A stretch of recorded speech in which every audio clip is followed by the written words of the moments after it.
Morning, and we'll begin with some sports news. BCCI's old guard is all set to return at the helm. Jagmohan Dalmiya's presidential nomination went unopposed, and he's sure to take charge of the BCCI hot seat.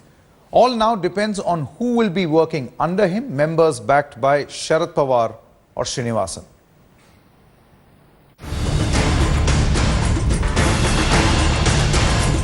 BCCI's old guard has made a stunning comeback into cricket's most powerful board.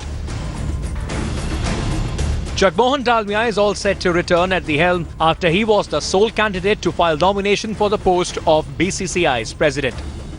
But Dalmiya's rise to the top wasn't easy as it may seem, with ousted BCCI president N. Srinivasan even trying to conjure a late fight back. Srini offered his support to Anurag Thakur as the new board president.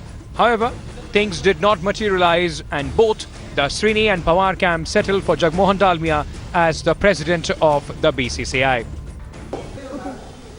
Only president is Jagmohan Dalmiya, elected unopposed. While the post of the president is all but certain, what makes this election really interesting is now both the camps are gunning for their members to be part of the cricket body. Sharad Pawar's camp wants Anurag Thakur to take up the secretary role, while Srini is gunning for Sanjay Patel. While for the post of joint secretary, Pawar's camp has nominated Chetan Desai and Srinivasan group has nominated Amitabh Chaudhary. Present BCCI Vice President Rajiv Shukla will be against Anirudh Chaudhary for the post of the treasurer.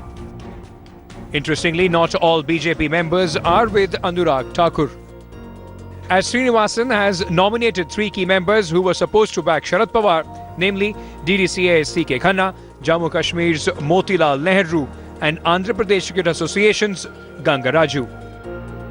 The war for the hot seat of the most powerful board just got a tad more interesting.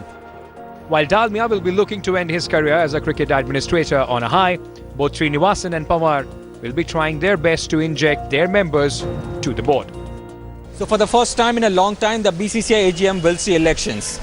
Although neither Srinivasan nor Sharad Pawar are contesting, it's a matter of both pride and prestige for them to see their men win. The Srinivasan camp has peculiarly put forward a couple of candidates who are those from associations ruled by BJP, which means the Sharad Pawar camp may have a lot of catching up to do. Either way, will all of this mean a cleaner BCCI? That's the million-dollar question. In Chennai, with cameraman Mahesh More, Rasesh Mandani for Headlines Today. All right, let's quickly go across live now to Chennai, where Rasesh Mandani now joins us. Morning, Rasesh. Now, the last time, Srinivasan actually stepped aside and did not step down, Mr. Jagmohan Dalmiya got elevated to that particular position. Right now, he is the lone nominee for that particular top job of the BCCI. Can you take us through the two camps, and if there are more, perhaps those camps who are either for or against Mr. Dalmiya? Yes, Sanket, it's quite a story in itself for Jagmohan Dalmiya to come through. And while both the sides were sort of claiming that they have helped Dalmiya come through, the fact remains that Dalmiya was able to keep the East zone together. And since no one else could find a proposer or seconder, Dalmiya came across as the sole candidate. So he's going to be the next president of BCCI. What is not known is who's going to work under him. And all of that is going to be crucial as well.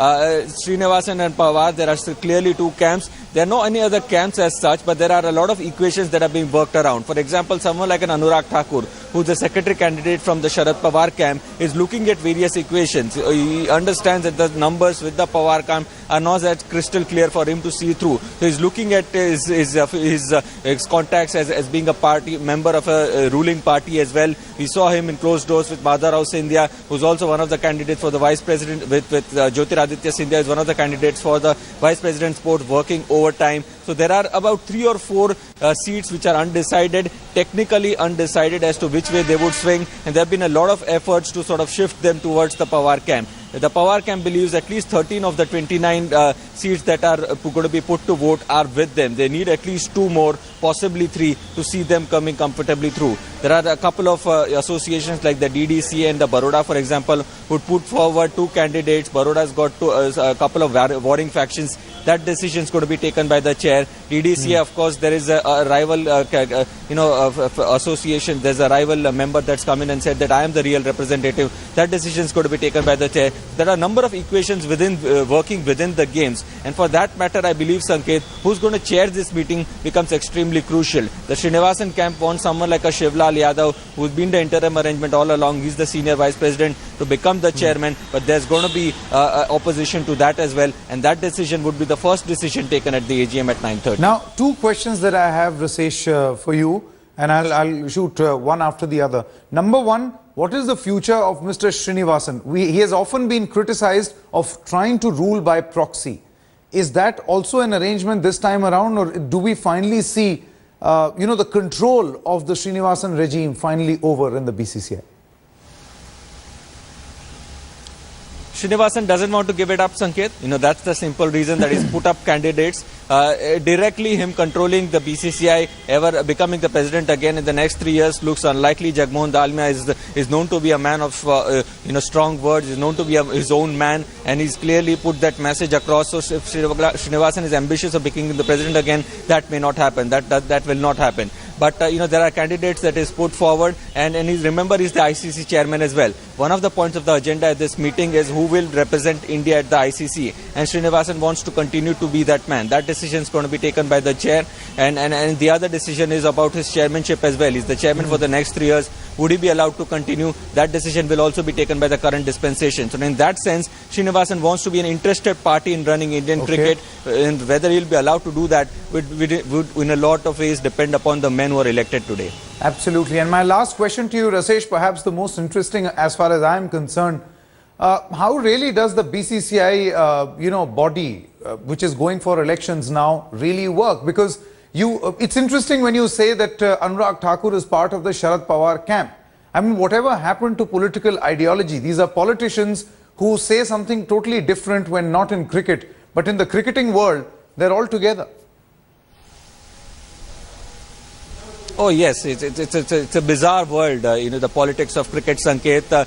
Only till late last night, Anurag Thakur was expected to be, was looking to become the president candidate from the ruling BJP group, from the Sharad Pawar camp. And in the morning, Anurag Thakur has a meeting with Srinivasan. Suddenly the suggestion is that Srinivasan is going to back him to the chair. So that's the way it works. Remember, these people do not work for party symbols. Once the elected office bearers come together as a flock, they will have to make their own arrangements, and that's entirely the way it works. And I think that's perhaps the root of the problem as well.